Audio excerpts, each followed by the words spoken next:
저는 떨리는 손으로 종이를 움켜쥐었습니다. 거기엔 숫자 하나가 선명하게 적혀 있었어요. 목의 일치율 99.998%. 다리에서 힘이 빠졌죠. 복도 바닥에 주저앉으며 중얼거렸습니다.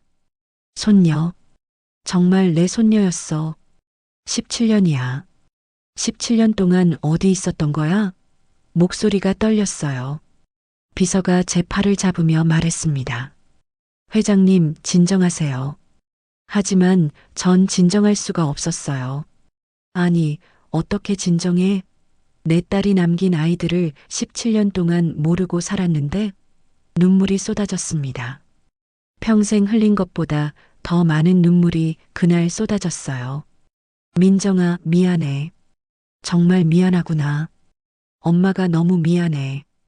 복도는 고요했고 제 흐느낌만이 울려 퍼졌습니다. 도대체 무슨 사연이길래 이렇게 많은 눈물을 흘릴까요? 이야기 시작 전에 구독과 좋아요 눌러주시고 지금 어느 곳에서 함께하고 계신지 댓글로 남겨주세요. 그곳에 따뜻한 축복이 머물길 진심으로 기도하겠습니다. 새벽 5시 차가운 공기를 가르며 검은 세단이 도심을 벗어났습니다. 저는 뒷좌석에 앉아 창밖을 보고 있었죠. 성윤그룹 회장 윤명숙, 사람들은 저를 철의 여인이라 불렀습니다. 무너지지 않는 성, 감정 따윈 없는 차가운 경영자. 맞습니다. 전 그렇게 살아왔어요. 하지만 오늘만큼은 달랐습니다. 오늘은 제가 평생 외면해온 사람을 다시 마주해야 하는 날이었으니까요. 비서 장태호가 조수석에서 서류를 넘기는 소리가 들렸어요. 무덤 이장 허가서, 공사 일정표, 제사 준비 목록까지 모든 게 완벽하게 준비되어 있었죠. 15년 넘게 제 곁에서 일해온 사람이에요. 제가 무엇을 원하는지, 무엇을 두려워하는지 누구보다 잘 알고 있는 사람이었습니다. 차는 외곽산비탈을 올라갔어요. 도시의 불빛이 점점 멀어지고 어둠 속에서 묘지의 하얀 돌들이 하나둘 보이기 시작했습니다. 가슴이 조여왔어요. 얼마만인가요? 이곳에 온 게. 아마 10년은 넘었을 겁니다. 아니, 어쩌면 그보다 더 오래됐을지도 모르죠. 차가 멈췄습니다. 문을 열고 내리자 차가운 바람이 얼굴을 때렸어요. 묘역엔 이미 인부들과 중장비가 대기하고 있었습니다. 굴착기의 검은 실루엣이 새벽 하늘에 무겁게 드리워져 있었죠. 제사상 위엔 흰 백합과 국화가 놓여 있었어요. 태호가 미리 준비해둔 거였습니다. 저는 천천히 묘비 앞으로 걸어갔어요. 검은 화강암에 새겨진 이름. 윤민정. 제 딸의 이름이었습니다. 손끝으로 묘비의 먼지를 닦았어요. 차갑고 거친 돌의 감촉이 손끝에 전해졌죠. 얼마나 오래 방치했던 건가요? 딸아, 미안하구나. 그 말이 목까지 올라왔지만 끝내 입 밖으로 나오진 않았습니다. 하늘은 잿빛이었어요. 해가 뜨기 직전에 그 어중간한 시간, 밤도 아니고 낮도 아닌 시간이었죠. 묘비에 매달린 리본이 바람에 흔들렸습니다. 종소리처럼 가늘게 울리는 그 소리가 가슴을 파고들었어요. 태호가 조심스럽게 다가왔습니다. 시작할까요? 저는 고개를 끄덕였어요. 그래요. 태호는 작업 반장에게 눈짓을 했고 인부들이 천천히 움직이기 시작했습니다. 굴착기에 엔진이 걸렸어요. 둔탁하고 무거운 소리가 새벽 공기를 갈랐죠. 땅이 파헤쳐지기 시작했습니다. 검은 흙이 쇠삽에 떠올려졌어요. 저는 숨을 짧게 들이쉬며 등을 돌렸습니다. 차라리 보지 않는 게 나았어요. 딸의 무덤이 파헤쳐지는 걸 지켜본다는 건 제게 너무 큰 고통이었으니까요. 그때였습니다. 묘역 뒤편 언덕길에서 발소리가 들려왔어요. 작고 가벼운 발소리. 아이들의 발소리였죠. 저는 고개를 돌렸습니다. 2명의 소녀가 언덕을 내려오고 있었어요. 허름한 옷을 입고 손에는 작은 국화 두 송이를 들고 있었습니다. 인부들이 일을 멈췄어요. 모두가 아이들을 바라봤죠. 저도 그랬습니다. 대체 누구죠? 이 새벽에 이 외진 묘지에 아이들이 올 이유가 뭡니까? 불쾌함이 올라왔어요. 누가 이런 방해를 하도록 내버려 둔 겁니까? 태호가 아이들에게 다가갔습니다. 얘들아, 여긴 어떻게 온 거니? 누구 따라왔어? 하지만 아이들은 대답하지 않았어요. 고개를 숙인 채 묘비만 바라보고 있었죠. 큰아이가 작은아이의 손을 꼭 잡고 있었습니다. 그 큰아이가 천천히 손을 들어 올렸어요. 그 손엔 낡은 사진 한 장이 들려 있었습니다. 저는 본능적으로 그 사진을 받아들었어요. 그리고 그 순간 저는 얼어붙었습니다. 사진 속엔 제 딸 민정이가 있었어요. 웃고 있었죠. 햇살 가득한 날, 이 무덤 옆에서 환하게 웃고 있었습니다. 그 옆엔 어린 여자아이 둘이 함께 서 있었어요. 민정이는 두 아이의 어깨를 감싸고 있었습니다. 마치 자신의 아이들처럼요. 손이 떨렸어요. 사진을 떨어뜨릴 뻔했죠. 태호가 제 옆으로 다가와 사진을 함께 들여다봤습니다. 그의 얼굴도 창백해졌어요. 사진 뒷면엔 손글씨로 적힌 글자가 있었습니다. 엄마와 우리 2008년. 2008년. 민정이가 세상을 떠나기 바로 그 해였어요. 큰아이가 입을 열었습니다. 저희는 매년 이날 여기 와요. 엄마한테 인사드리러요. 목소리는 작고 떨렸지만 또렷했어요. 저는 그 아이의 눈을 똑바로 바라봤습니다. 검고 깊은 눈동자. 어디서 본 듯한 눈이었어요. 아니, 정확히 알고 있었습니다. 그건 제 딸의 눈이었어요. 발밑이 흔들렸습니다. 땅이 무너지는 것 같았죠. 저는 뒤로 비틀거렸고 태호가 재빨리 제 팔을 잡았습니다. 괜찮으세요? 목소리가 멀리서 들려왔어요. 괜찮을 리 없었죠. 하나도 괜찮지 않았습니다. 인부들이 수군거리기 시작했어요. 저 아이들 누구래? 태호가 날카롭게 말했습니다. 다들 입 조심하시죠. 인부들은 고개를 숙였지만 수군거림은 멈추지 않았어요. 저는 아이들을 다시 바라봤습니다. 큰아이는 10살쯤 돼 보였고 작은아이는 7살 정도였어요. 둘 다 마른 편이었죠. 옷은 낡았지만 깨끗했습니다. 누군가 정성껏 빨아입힌 옷이었어요. 태호가 조용히 제게 말했습니다. 이 장을 잠시 멈춰야겠습니다. 저는 고개를 끄덕였어요. 그렇게 하세요. 목소리가 갈라졌습니다. 태호는 작업 반장에게 손짓을 했고 인부들은 도구를 내려놓았죠. 저는 차로 돌아왔어요. 뒷좌석에 앉아 사진을 손에 쥔 채 한참을 그대로 있었습니다. 머릿속이 복잡했어요. 이게 무슨 일인가요? 이 아이들은 대체 누구죠? 왜 제 딸과 함께 찍힌 사진을 갖고 있는 겁니까? 그리고 천천히, 아주 천천히 기억이 되살아났습니다. 17년 전 민정이가 병원에서 세상을 떠난 그날. 그날 병원에선 이상한 일이 있었어요. 신생아 한 명이 실종됐다는 소식이 들렸죠. 하지만 저는 그 일에 신경 쓸 겨를이 없었습니다. 당시 회사는 비리 수사로 난리였고 병원은 압수수색을 당하고 있었어요. 저는 딸의 장례식도 제대로 치르지 못했습니다. 회사 일정이 먼저였으니까요. 그 신생아 실종 사건은 결국 해결되지 않았어요. 경찰은 사건을 종결했고 언론도 곧 잊어버렸죠. 저 역시 그랬습니다. 아니, 잊으려 했어요. 모든 걸 잊고 싶었습니다. 하지만 지금 생각해보니 이상했어요. 민정이가 죽은 날, 신생아가 사라진 날.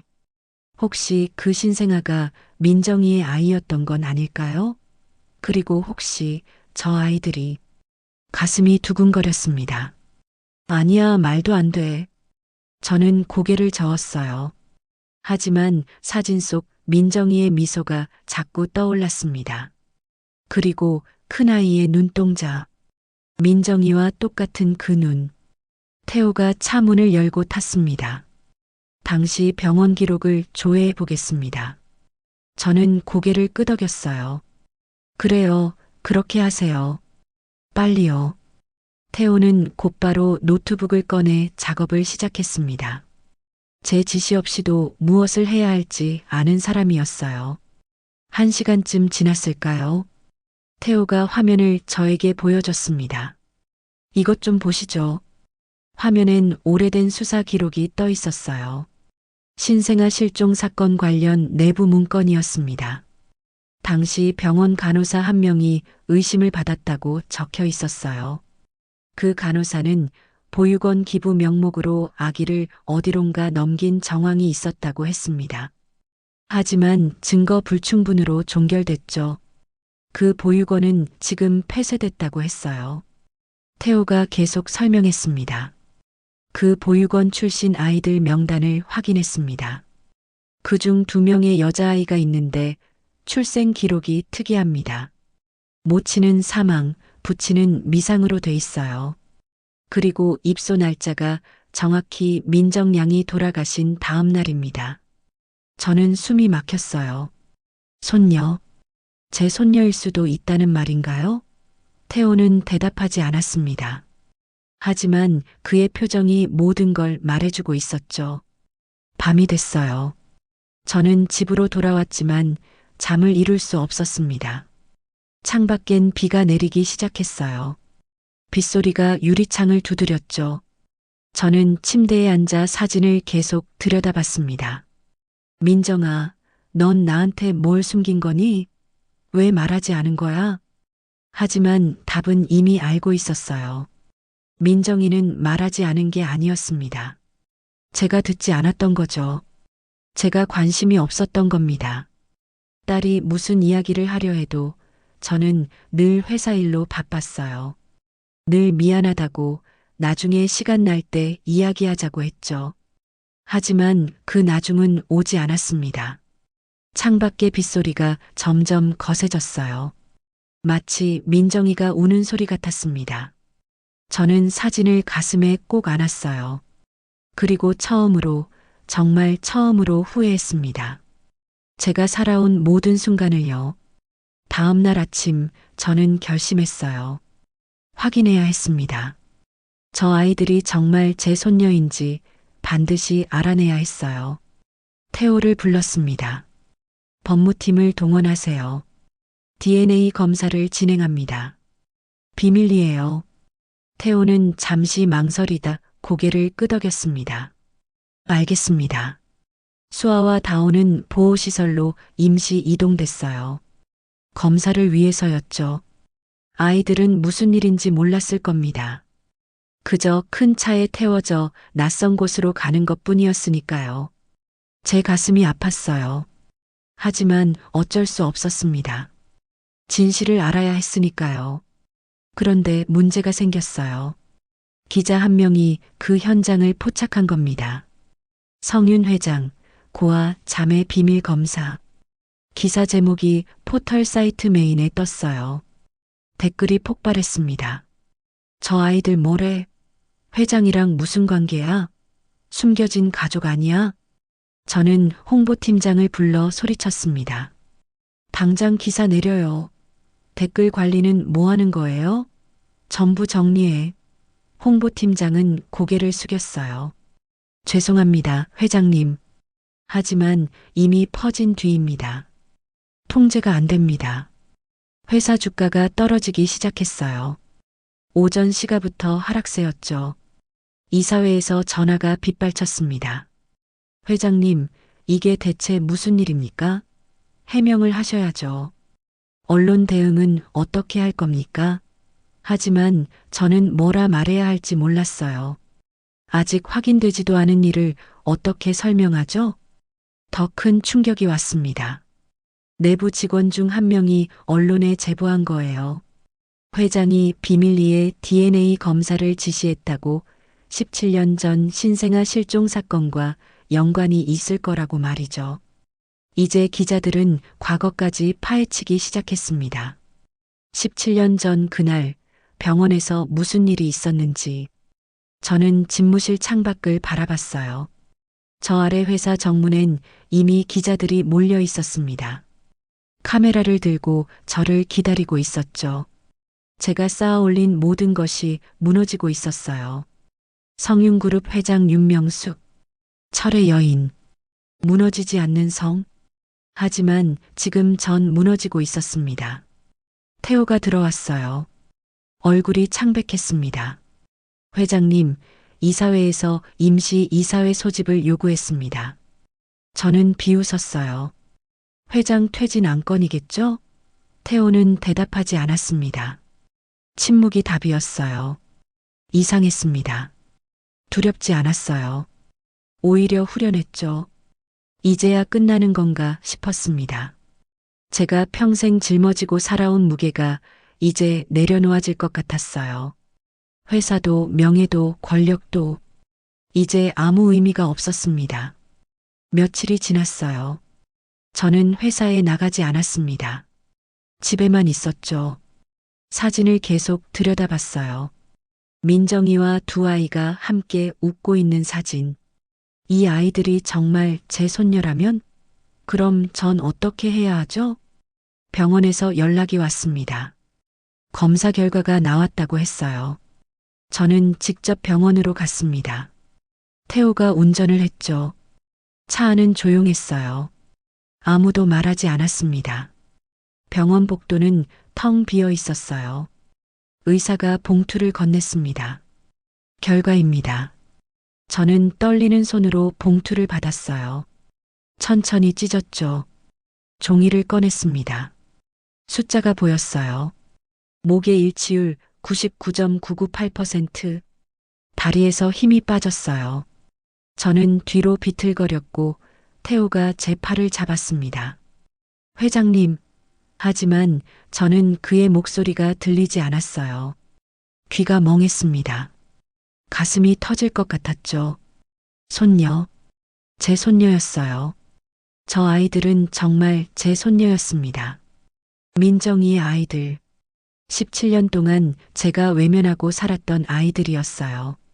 저는 그 자리에 주저앉았습니다. 복도 바닥에 무릎을 꿇었어요. 의사와 간호사들이 놀라 달려왔지만 저는 일어날 수가 없었습니다. 눈물이 쏟아졌어요.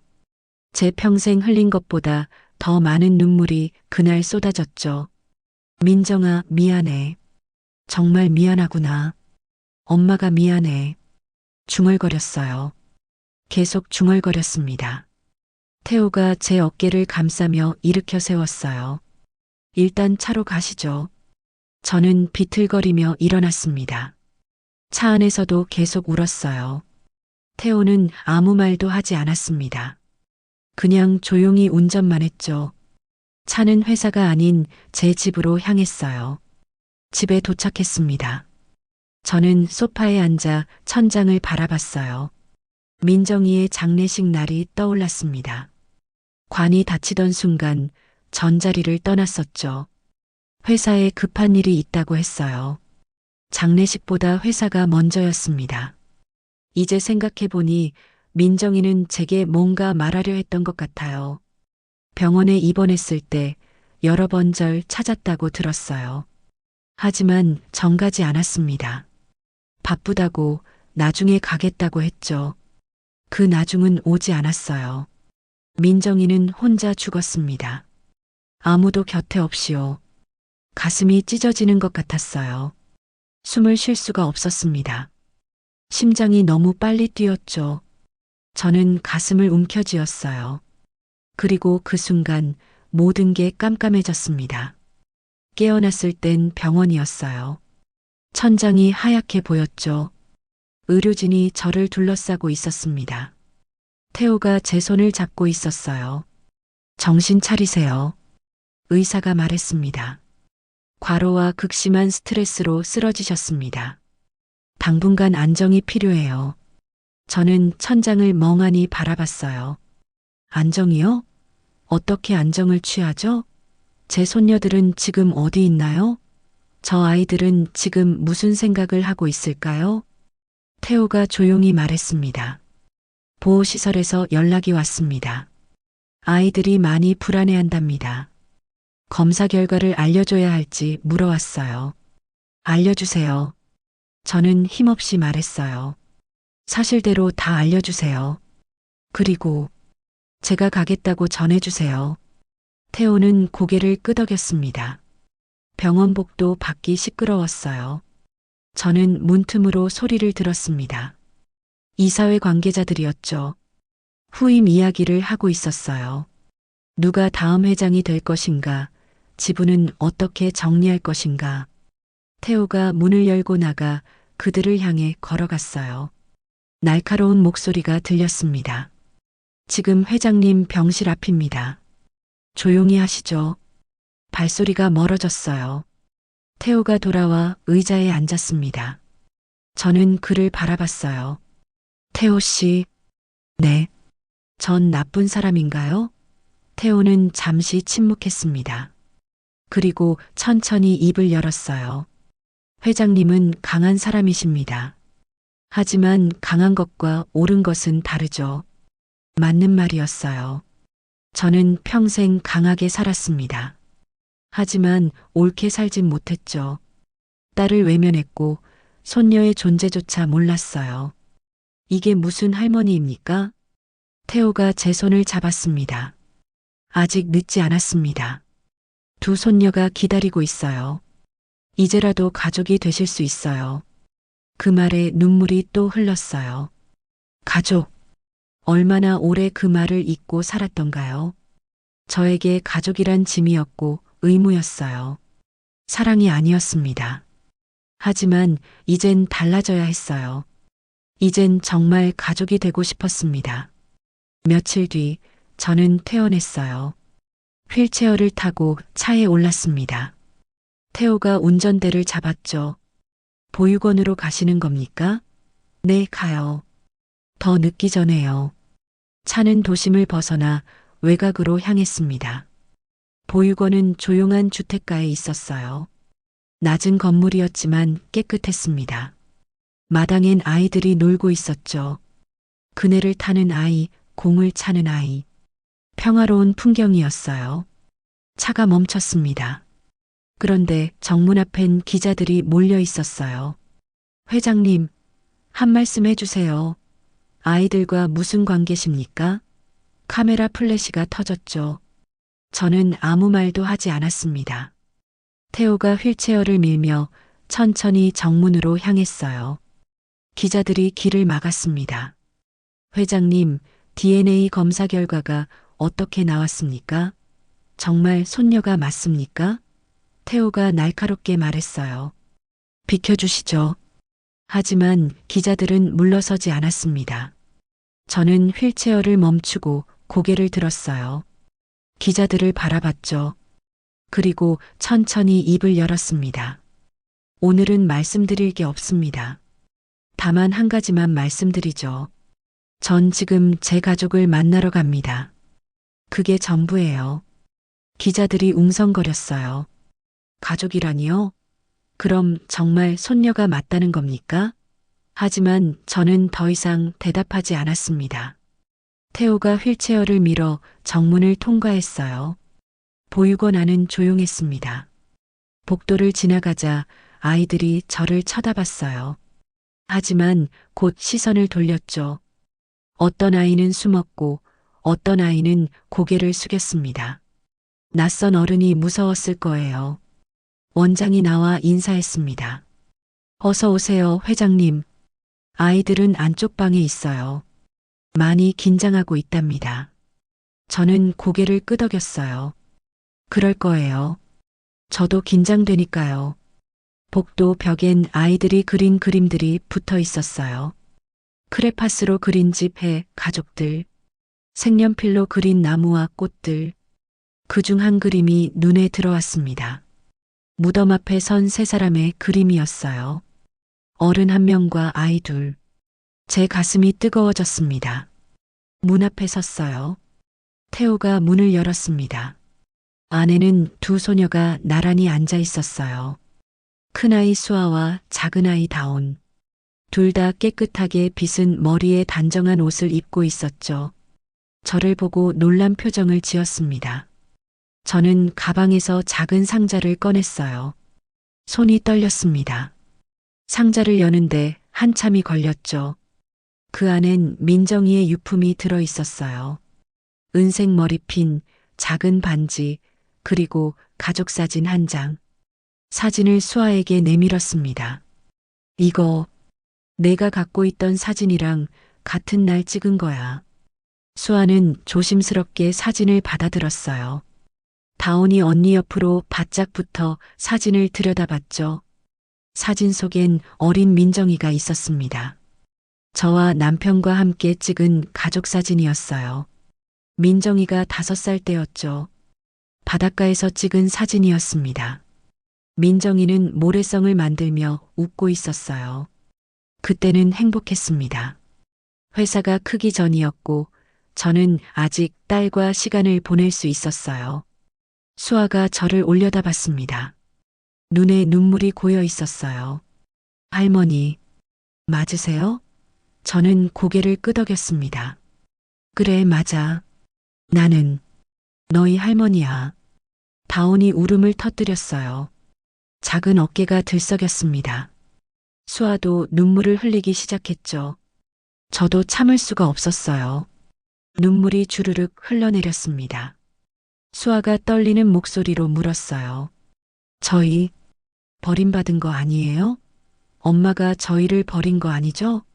가슴이 찢어졌습니다. 아니야. 절대 아니야. 너희 엄마는 너희를 사랑했어.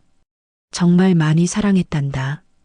그럼 왜 저희는 여기 있어요? 왜 엄마랑 살지 못했어요? 수아의 목소리가 높아졌습니다. 저는 할 말을 잃었어요. 어떻게 설명하죠? 17년 전 그날의 일을, 제가 저질렀던 실수들을. 미안해. 저는 그 말밖에 할 수 없었습니다. 정말 미안하구나. 할머니가 잘못했어. 너희를 지켜주지 못했어. 너희가 어디 있는지조차 몰랐단다. 다온이 작은 목소리로 물었어요. 이제는요? 이제는 저희를 지켜줄 거예요? 저는 고개를 끄덕였습니다. 그래, 이제는 지켜줄게. 약속해. 할머니가 약속한다. 수아가 망설이다가 천천히 손을 내밀었어요. 저도 손을 내밀었습니다. 우리의 손이 맞닿았죠. 차갑고 작은 손이었어요. 저는 그 손을 꼭 잡았습니다. 놓치지 않으려는 듯이요. 다온도 다가와 제 손을 잡았어요. 세 사람이 손을 맞잡고 한참을 그렇게 있었습니다. 주변 교사들이 조용히 뒤로 물러나 지켜봤어요. 태호도 문 밖에서 고개를 돌렸습니다. 저는 두 아이를 가슴에 안았어요. 작고 따뜻한 몸이었습니다. 17년 만에 느껴보는 가족의 온기였죠. 민정아, 미안해. 엄마가 늦었구나. 하지만 이제라도 내 아이들을 지킬게. 꼭 지킬게. 수아가 제 품에서 물었어요. 할머니, 저희 이제 어떻게 돼요? 저는 아이의 머리를 쓰다듬었습니다. 할머니랑 같이 살 거야. 우리 가족이 되는 거야. 정말요? 다온이 눈을 반짝였어요. 저는 미소 지었습니다. 평생 지어보지 못한 미소였죠. 정말이야. 우리 이제 가족이야. 그날 오후 저는 보육원을 떠나며 원장에게 말했습니다. 아이들 퇴소 절차를 진행해 주세요. 법적 보호자 등록도 할 겁니다. 원장은 놀란 표정을 지었어요. 회장님, 정말 데려가시는 겁니까? 물론이죠. 저는 단호하게 말했어요. 제 손녀들입니다. 당연히 데려가야죠. 원장은 고개를 끄덕였습니다. 알겠습니다. 서류 준비하겠습니다. 차에 오르며 뒤를 돌아봤어요. 수아와 다온이 창문 너머로 저를 보고 있었습니다. 손을 흔들고 있었죠. 저도 손을 흔들었어요. 곧 데리러 올게. 조금만 기다려. 태호가 운전을 시작했습니다. 회장님, 회사는 어떻게 하시겠습니까? 이사회에서 계속 연락이 옵니다. 저는 창밖을 바라보며 말했어요. 회사는 이제 중요하지 않아요. 태호가 놀라 저를 돌아봤습니다. 정말 그렇게 생각하십니까? 저는 고개를 끄덕였어요. 네. 평생 회사를 위해 살았어요. 가족보다 회사가 먼저였죠. 하지만 이젠 아니에요. 이젠 가족이 먼저예요. 며칠 뒤 저는 중요한 결정을 내렸습니다. 무덤 이장을 취소하는 거였어요. 대신 새로운 묘를 만들기로 했죠. 민정이를 위한, 그리고 아이들을 위한 특별한 곳으로요. 태호를 불렀습니다. 이장 취소하세요. 그리고 새 묘역 설계를 시작해요.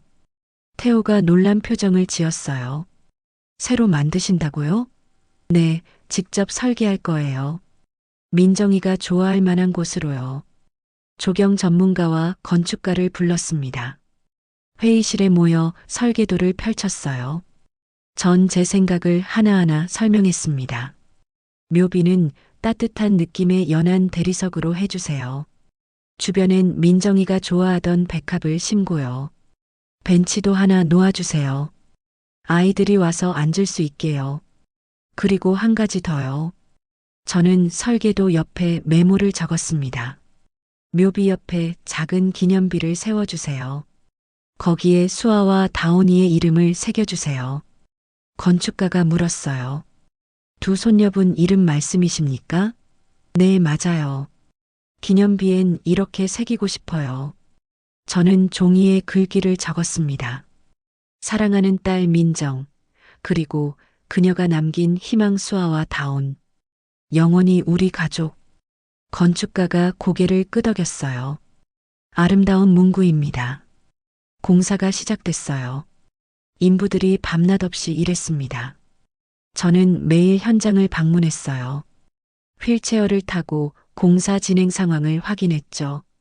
흙을 고르는 것부터 나무를 심는 것까지 하나하나 제 눈으로 확인했습니다. 조경사가 백합 구근을 심고 있었어요. 저는 그 옆에 서서 지켜봤습니다. 내년 봄이면 꽃이 필 거예요. 조경사가 말했어요. 아름다울 겁니다. 저는 미소 지었어요. 민정이가 좋아할 거예요. 그런데 언론이 또 달려들었습니다. 성윤 회장, 숨겨진 가족의 비밀. 딸의 무덤에 손녀 이름 새긴다. 기사 제목들이 쏟아졌어요. 카메라가 공사 현장을 찍어댔죠. 기자들이 저를 둘러쌌습니다. 회장님, 한 말씀 해주세요. 손녀들과 관계가 어떻게 됩니까? 회사는 어떻게 하실 겁니까? 하지만 저는 아무 말도 하지 않았어요. 해명할 필요를 느끼지 못했습니다. 태호가 제 뒤에서 기자들을 막았어요. 회장님은 지금 개인적인 시간을 보내고 계십니다. 물러나 주시죠. 하지만 기자들은 계속 질문을 쏟아냈습니다. 저는 그냥 묘지를 내려다봤어요. 곧 완성될 새 묘역을. 뭐라 떠들든 상관없었습니다. 이젠 남의 시선이 중요하지 않았어요. 중요한 건 오직 하나, 제 가족뿐이었습니다. 며칠 뒤 법무팀에서 연락이 왔어요. 회장님, 재단 기부 관련 서류가 준비됐습니다. 확인해 주시죠. 저는 서류를 받아봤습니다. 성윤재단 자산의 80%를 아동복지시설에 기부한다는 내용이었어요. 서명했습니다. 주저없이요. 태호가 놀라 물었어요. 회장님, 정말 이렇게 하시는 겁니까? 이사회에서 반발할 겁니다. 저는 펜을 내려놓으며 말했어요. 반발하든 말든 제 돈이에요. 제 마음대로 쓸 거예요. 사실 전 깨달았어요. 돈이 뭔가요? 명예가 뭡니까? 제가 평생 쌓아온 것들이 딸 하나 지키지 못했어요. 손녀들이 보육원에서 자라는 동안 전 호화로운 저택에 살았죠. 그게 무슨 의미가 있나요? 이사회가 소집됐습니다. 회의실엔 임원들이 가득했어요. 다들 심각한 표정이었죠. 안건은 명확했습니다. 회장 퇴진. 제일 먼저 이사 한 명이 입을 열었어요. 회장님, 최근 행보가 회사에 큰 타격을 주고 있습니다. 주가는 계속 하락하고 이미지는 실추됐어요. 책임을 지셔야 합니다. 다른 이사가 거들었습니다. 게다가 재단 자산을 무단으로 처분하셨죠. 이사회 승인도 없이요. 이건 명백한 월권입니다. 저는 조용히 그들을 바라봤어요. 그리고 천천히 입을 열었습니다. 여러분 말이 맞아요. 전 실수를 많이 했죠. 회사에 피해를 줬고 여러분을 실망시켰어요. 회의실이 조용해졌습니다. 모두가 저를 주시했어요. 저는 계속 말했습니다. 그래서 결정했어요.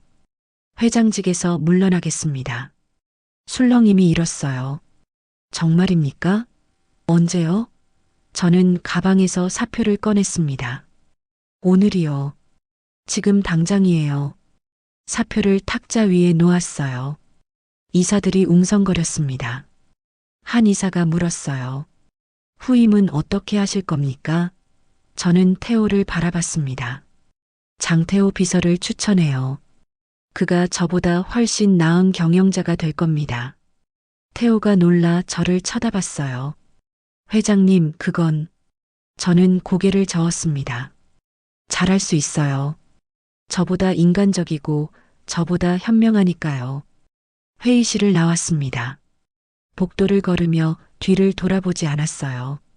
30년을 바쳐온 회사였지만 미련은 없었습니다. 오히려 홀가분했어요. 태호가 저를 쫓아왔습니다. 회장님, 정말 괜찮으십니까? 저는 미소 지었어요. 괜찮아요.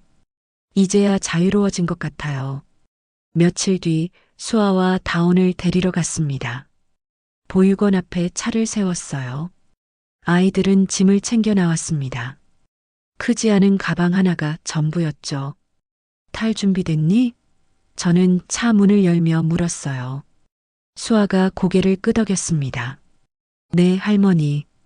다온이 제 손을 잡았어요. 할머니, 우리 어디로 가요? 우리 집으로 가는 거야. 저는 아이의 머리를 쓰다듬었어요.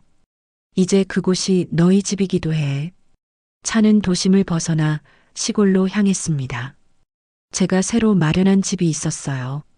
조용한 마을의 작은 한옥이었죠. 마당이 넓고 뒤엔 작은 텃밭도 있었습니다. 차에서 내리자 아이들이 감탄했어요. 우와, 예쁘다. 집이 정말 커요. 저는 웃으며 대문을 열었습니다. 들어가 보자. 마당엔 그네가 하나 있었어요. 제가 미리 설치해 둔 거였죠. 다온이 달려가 그네를 탔습니다. 할머니, 저 이거 타도 돼요? 물론이지. 마음껏 타렴. 집 안으로 들어갔어요. 거실벽엔 사진들이 걸려 있었습니다. 민정이의 어린 시절 사진, 저와 남편의 사진, 그리고 아이들이 가져온 민정이와의 사진까지 모두 함께 걸어놨어요. 수아가 사진을 보며 눈시울을 붉혔어요. 엄마다. 저는 수아의 어깨에 손을 얹었습니다. 그래, 내 엄마야. 우리 엄마이기도 하고. 방을 구경시켜줬어요. 이게 너희 방이야. 저는 문을 열었습니다. 안엔 2개의 침대가 나란히 놓여 있었어요. 책상도 2개, 옷장도 2개. 모든 게 준비돼 있었습니다. 다온이 침대에 폴짝 뛰어 올랐어요. 부드러워요. 수아도 조심스럽게 앉아봤습니다.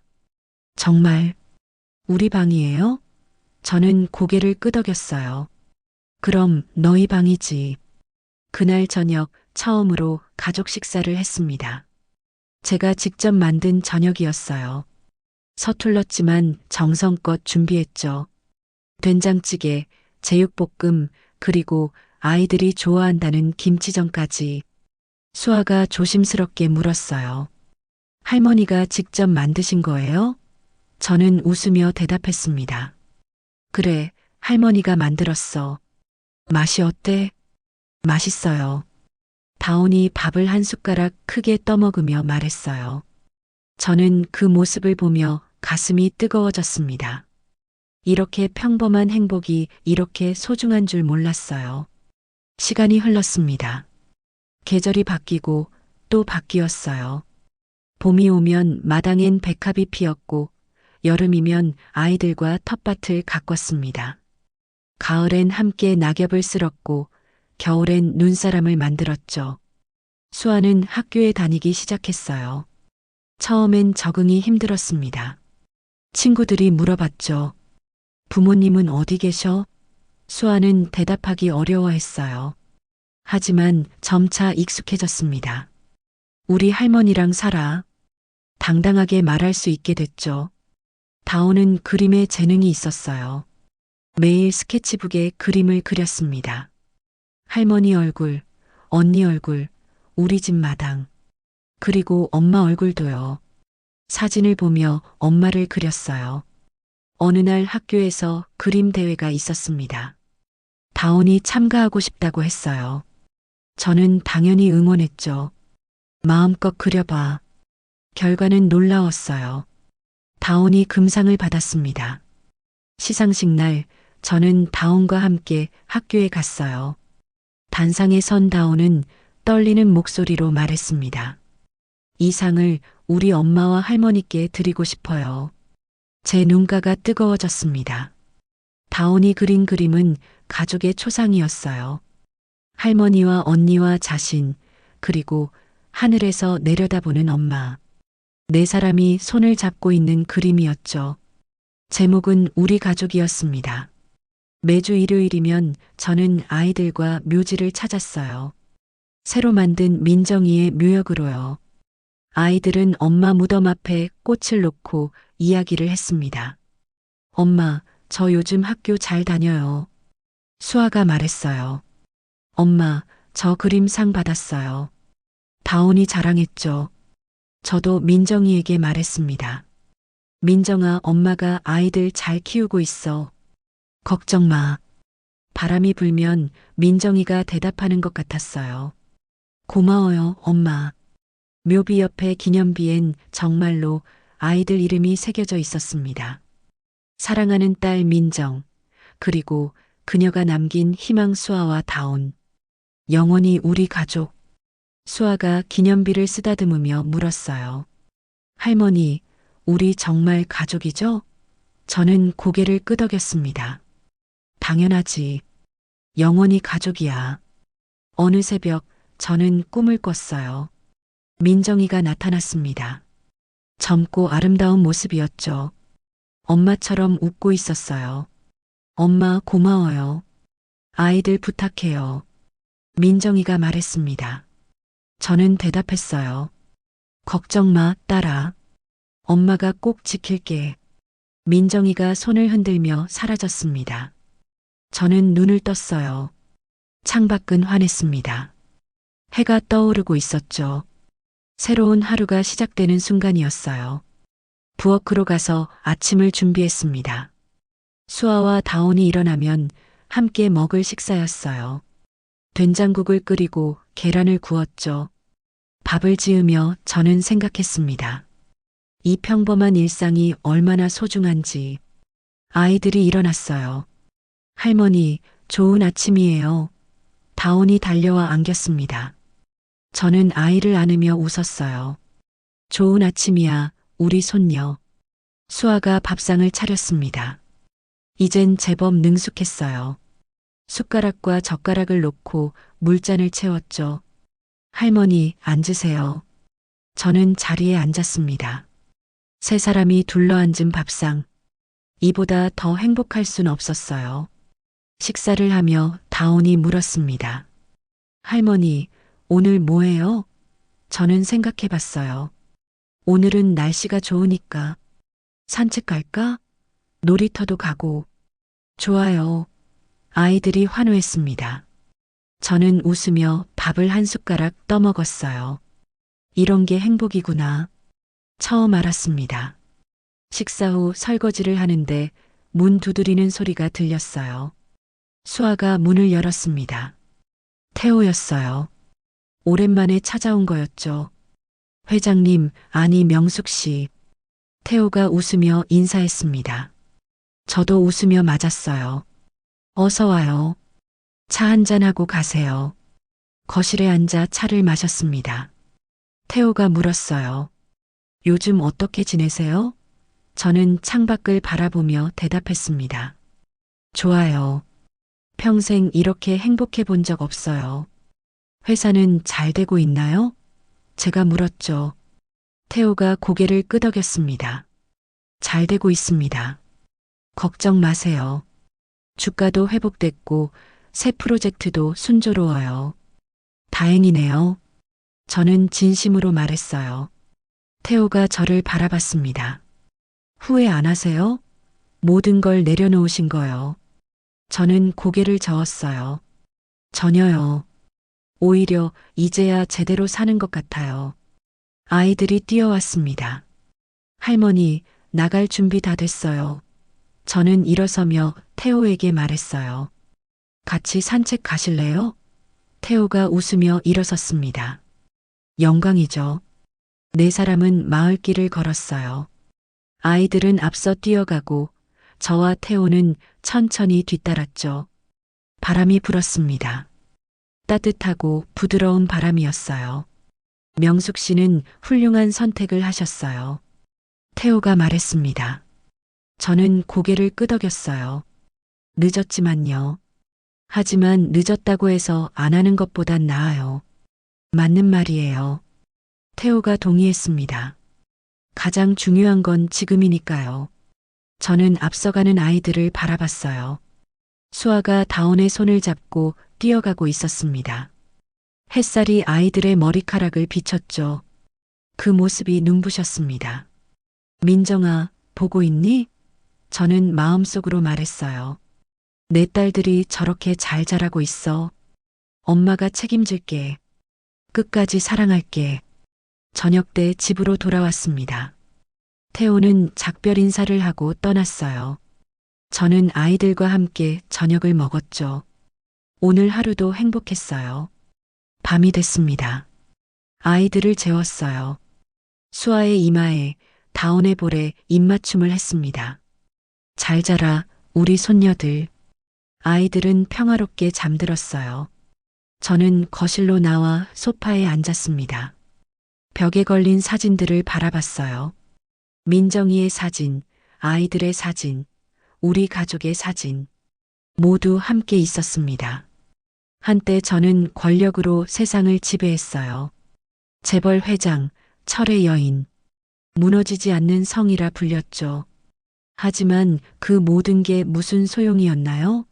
가장 소중한 것들을 지키지 못했는데요. 이제야 알았습니다.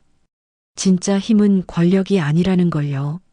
진짜 힘은 사랑하는 것, 용서하는 것, 그리고 함께하는 것이었어요. 그게 진정한 힘이었습니다. 창밖을 보니 달이 떠 있었어요. 밝고 둥근 달이었죠. 저는 창문을 열고 밤바람을 맞았습니다. 어디선가 백합 향기가 났어요. 민정아, 편히 쉬렴. 저는 하늘을 보며 속삭였습니다. 엄마가 아이들 잘 키울게. 너도 지켜봐줘. 별 하나가 반짝였어요. 민정이의 대답 같았습니다. 그날 밤 저는 오랜만에 깊이 잠들었어요. 악몽도 없었습니다. 후회도 없었어요. 마음이 편안했죠. 제 인생에서 처음으로 진짜로 평화로웠습니다. 이른 아침 아이들의 웃음소리에 눈을 떴어요. 할머니, 일어나세요. 저는 웃으며 일어났습니다. 응, 할머니 일어났어. 창밖은 화창했어요. 구름 한 점 없는 맑은 하늘이었습니다. 새들이 지저귀고 있었죠. 새로운 하루가 시작됐습니다. 수아가 제 손을 잡았어요. 할머니 사랑해요. 다온도 달려와 안겼습니다. 저도 사랑해요. 저는 두 아이를 꼭 안았어요. 할머니도 사랑해. 정말 많이 사랑한단다. 세 사람의 그림자가 아침 햇살에 길게 드리워졌습니다. 할머니와 손녀들, 한때 잃어버렸던 가족. 하지만 이제 다시 함께한 가족이었어요. 제 삶은 마침내 완성됐습니다. 슬픔이 아닌 용서로, 후회가 아닌 사랑으로, 권력이 아닌 가족으로요. 그리고 그게 전부였어요. 그것으로 충분했습니다. 민정아, 고마워. 저는 마음속으로 말했어요. 내가 남긴 아이들 덕분에 엄마가 다시 살아났어. 이제야 진짜 엄마가 됐어. 이제야 진짜 사람이 됐단다. 하늘은 유난히 맑았고 바람은 따뜻했습니다. 마당에 백합이 활짝 피어 있었어요. 그 향기가 온 집안을 가득 채웠죠. 이게 행복이구나. 저는 생각했습니다. 평범하고 소소하지만 그래서 더 소중한 행복. 돈으로 살 수 없고 권력으로 얻을 수 없는 진짜 행복이었어요. 수아와 다온이 마당에서 놀고 있었습니다. 그네를 타고 공을 차고 웃고 떠들었죠. 저는 그 모습을 가만히 지켜봤어요. 평생 보고 싶던 풍경이었습니다. 할머니, 같이 놀아요. 아이들이 불렀어요. 저는 웃으며 마당으로 나갔습니다. 그래, 할머니도 같이 놀자. 햇살 아래서 세 사람은 웃었습니다. 오래오래 웃었어요. 그 웃음소리가 마을 전체에 울려 퍼졌죠. 행복한 웃음소리였습니다. 저 윤명숙의 이야기는 이렇게 끝이 납니다. 한때 모든 걸 가졌지만 가장 소중한 걸 잃었던 여자. 하지만 마침내 진짜 소중한 것을 되찾은 여자의 이야기요. 늦었지만 그래도 늦지 않았던 이야기였습니다. 여러분, 오늘 이야기 어떠셨나요? 때론 인생에서 가장 중요한 것들을 뒤늦게 깨닫게 되는 경우가 있습니다. 하지만 그 깨달음이 늦었다고 해서 포기할 필요는 없죠. 윤명숙 회장처럼 용기를 내어 다시 시작할 수 있으니까요. 가족의 소중함, 사랑의 의미, 그리고 진정한 행복이 무엇인지 다시 한번 생각해 보는 시간이 되셨으면 좋겠습니다. 오늘 영상이 마음에 드셨다면 구독과 좋아요 부탁드립니다. 알림 설정까지 해두시면 새로운 이야기로 찾아뵐 때 가장 먼저 소식을 받아보실 수 있어요. 그리고 댓글로 여러분의 생각을 나눠주시면 정말 감사하겠습니다. 여러분께는 가족과의 어떤 소중한 추억이 있으신가요? 다음에도 더 좋은 이야기로 찾아뵙겠습니다. 오늘도 건강하시고 행복한 하루 보내세요. 감사합니다.